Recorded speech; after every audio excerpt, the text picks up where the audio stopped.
ফেরাউনকে ডেকে যদি আল্লাহ বলে, ফেরাউন তুমি জাহান্নামে যাও, go to the hell fire, ওর কি কোনো এক্সকিউজ দেওয়ার সুযোগ আছে? কারণ তুমি দুনিয়াতে কি করেছো তোমার চেয়ে ভালো কেউ আর জানে।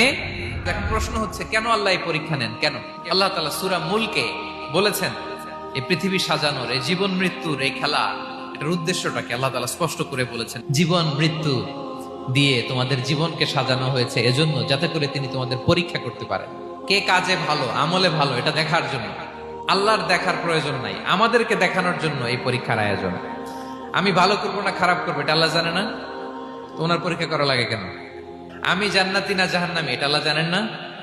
আমাদেরকে জানানোর জন্য এই পরীক্ষার আয়োজন। মানে তুমি জেনে যাও তুমি জান্নাতি না জাহান্নামী, এজন্য আল্লাহ তাআলা পরীক্ষার আয়োজন করেছেন। এখন আর আল্লাহকে এক্সকিউজ দেওয়ার সুযোগ নেই। আচ্ছা বলেন তো, আবু জাহেলকে যদি আল্লাহ এখন কিয়ামতের দিন বলে, Abu Jahl go to the hell fire, Abu জাহেলের কিছু বলার সুযোগ আছে? কারণ ও দুনিয়াতে কি করে আসছে এটাও জানে না।